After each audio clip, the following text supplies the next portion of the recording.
Hey there, Pubsters! Welcome back to another episode of the Apple Pub. My name's Zeman. And my name's Raphael, and this week a lot of news came out about the iPhone event, so stay tuned for that.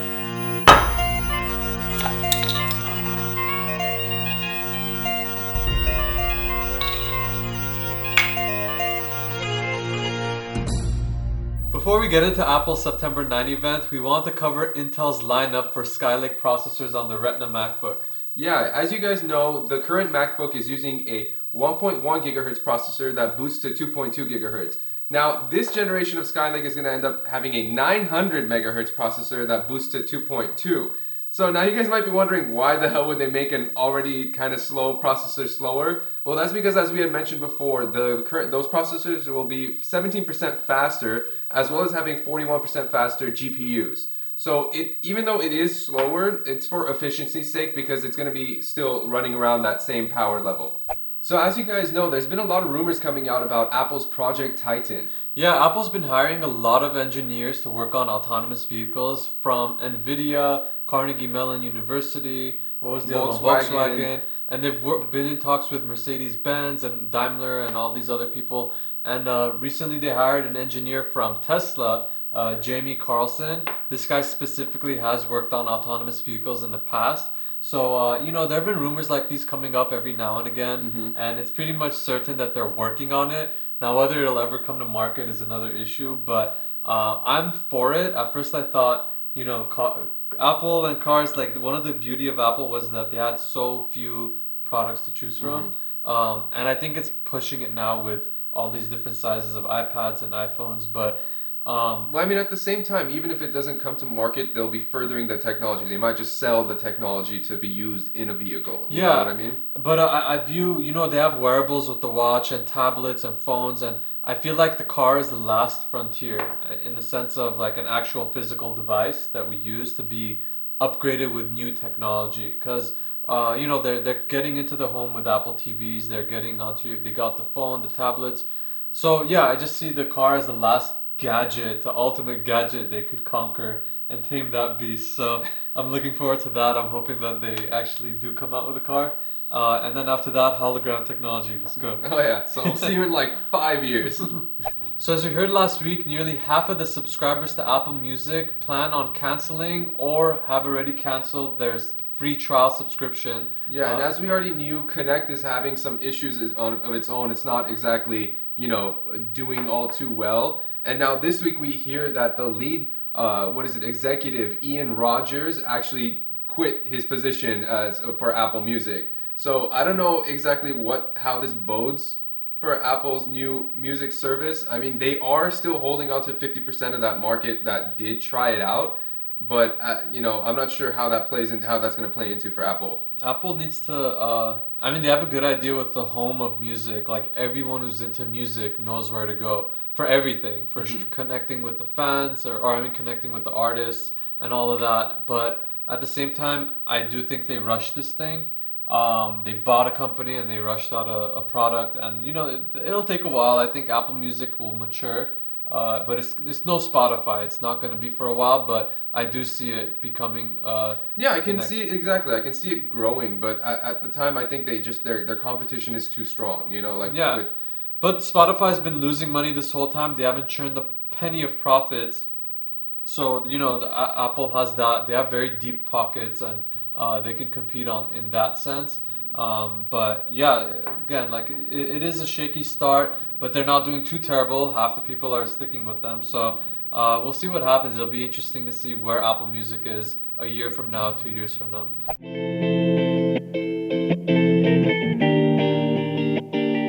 So it's confirmed from Apple via an internal memo that their one-to-one service is going to retire on September 28th, and they're going to be focusing on public workshops instead.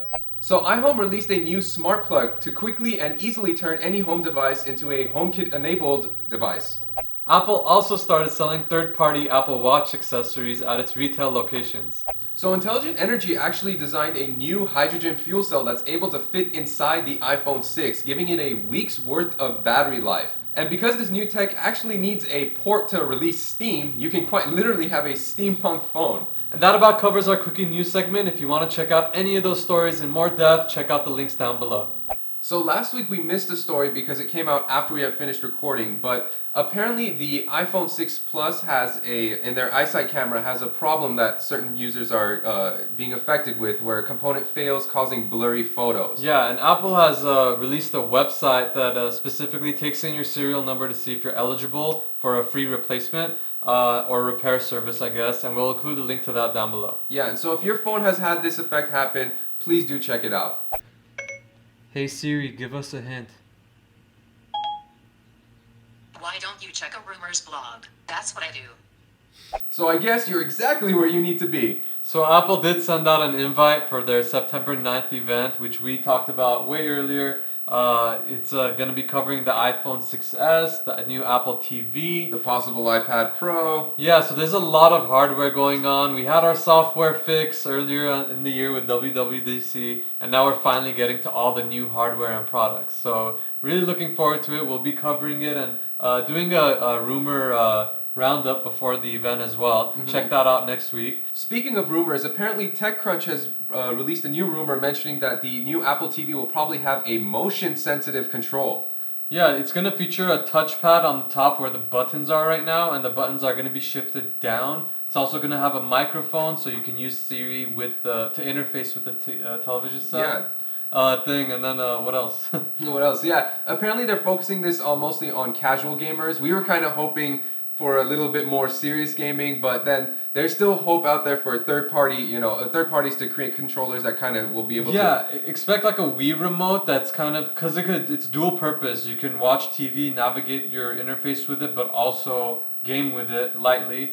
But I think the main thing here is the third party accessory makers coming in. They're going to be apps created for the App Store for the TV, and you can buy your own game controller and start doing more serious gaming. Yeah, I'm just hoping with all this, because originally it was just supposed to be like a touchpad that was supposed to be added to it, which to me wouldn't waste a lot of battery, but adding the whole motion control and everything, I'm hoping the battery life still remains the same, because it's like I've changed my battery once. Yeah, ever. What I'm actually hoping for is that one, the remote looks nice. I like the fact that Apple makes things look aesthetically pleasing. I don't want it to go too overboard like all the other remote controllers do. But the second thing I want is for them to finally make the UI and the interfacing with the TV simple, because I hate when I go on Netflix, I have to go like down, click, down, click, down, click, right, click, yeah, click, like select click. letters one by one. It's so annoying.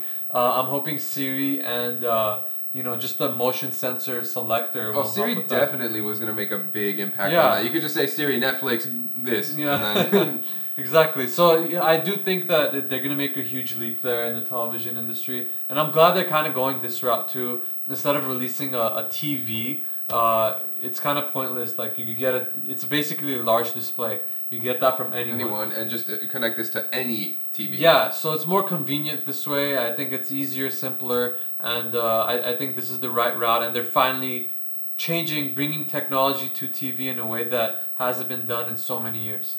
A source recently sent a video to Mac Rumors showing them basically powering on an iPhone 6s display. Now obviously nothing happened when it turned on, it just showed an icon of a gear. But it's interesting that these components are leaking enough and functionable components that are leaking. Yeah. And what is it? They also, when they tested out or they checked out the panel after the fact and found that there was a chip that they couldn't really identify. And they're assuming that's just the Force Touch chip, confirming that definitely the Force Touch screen is actually coming on the iPhone 6s. You know, it's funny, just a year ago you would get like one blurry image of a leak. Now it's like you have videos of the actual pieces of the phone. Yeah, like powering on. And I remember like just 3-4 years ago there would be no leaks. Like Apple's gotten so big now that pretty much I would say about 80% of what's going to be announced is leaked. Yeah, I remember when there was like the Apple employee that accidentally left a test phone out there, and it was like the biggest news. Like, oh my god, like how could Apple let this happen? Yeah, and now it's just like everything is out. We pretty much know what the phone is, and it hasn't released it. Yeah, Tim Cook had said we're gonna double down on security, but it hasn't helped. They're too big. They're one of the biggest companies in the world. So too many people want to find out what's going on. Yeah. So apparently a blurry image has surfaced on the internet of the iPhone 6s packaging. Yeah, and it shows a blurry image of a, he said blurry, but of a flower on the display. And basically, there was a rumor circulating that the Apple Watch's motion wallpapers were gonna make their way to the iPhone 6s. People are saying it'll take up too much battery, but I think it's only gonna be on the lock screens. So Apple, what they did was take thousands of photos every like second for several, I don't know, a duration of time. Time lapse. Yeah, and they made a motion graphic out of it. So you could have like a iPhone wallpaper where it shows a flower literally growing. It kind of sounds like paint drying, but yeah, you're gonna finally have a wallpaper that actually moves. So that's one of the features they're gonna tout. It's on their packaging. And you wanted to cover something else? Yeah, they also there was some news about the batteries coming out that we had actually mentioned before. How there was a 1715 mAh battery that had come out and that we had no idea what the hell it was for. Apparently, it is kind of confirmed that that is actually the iPhone 6s battery. They are decreasing the amount of the battery size, along with for the iPhone 6s Plus as well, which I have to go on a little rant here because even though I'm not an iPhone user, people love battery life. Your iPhone 6 Plus might get that 1 day and a half battery life, but the iPhone 6 does not reach that quite yet. Yeah. And you're making, sure, it's going to be more efficient, the processor is more efficient, you have the metal that's making it, less more energy being used. Yeah, you have all this, that's great and all, but why would you decrease the battery life? It's so, okay, now you're like, oh yeah, we did all this and now you're getting the same exact battery life, but the 6 wasn't that great, so why not push it to that day and a half, leave it the battery space. They're just trying to keep the expectations at a certain amount because I think they plan on thinning out the device, and if they gain battery life and then thin it out and lose battery life later, I think people will be ticked off. The thing is already thin enough. How much thinner do you want to make it? I could see it going maybe like a little more thinner. Oh yeah, we already had problems with Bengate last year. They fixed that by making it thicker a little bit this year. They're not gonna, I don't think that was actually forced touch. That wasn't fixing it, but no, I mean like.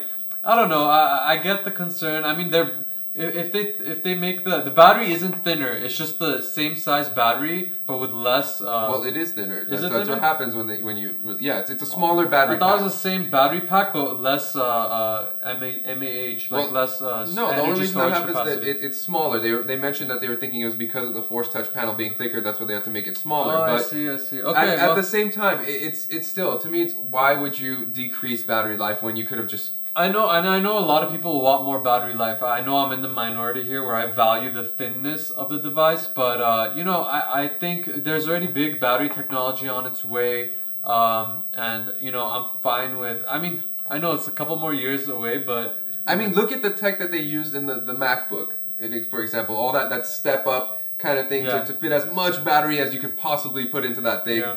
I feel like if they had just done that, like, you could have just put in a couple little steps of battery here and there just to increase it some more. I mean, as long as the battery life improves, I don't have an issue. But if they actually lose battery life because of this, and the efficiencies don't compensate for it, and the 9 chip or 10 chip, whatever it's gonna be, A9, then I'd have an issue. But I'm not as ticked off about it as you. Maybe I should be because my battery life definitely doesn't last as long as I would like it to. Yeah, but hey, get a Apple iPhone recharger in your car. You're set because then you charge up when you're in front of a computer. You charge when you're driving. You're good. Okay, what if you're working and you just work all day? You go around like the 5S. You'd have to charge literally full on. Like it only go like half the day if you used it a lot. Yeah, charge it on your way to work. Charge it on the way back. That's when not it's enough about time for it to charge. I mean, how far away is it? Anyway, see, so I guess that's our question of the day. What do you think of Apple lowering the battery capacity but compensating with making efficiency of energy use? And do you think they should keep the devices as thin as they are right now or make it thinner? No, never thinner. But again, please help support the channel by subscribing, like the video if you liked it, comment down below with any questions you have, and again, we'll see you again next time. Take care, Pupsters. Stay classy.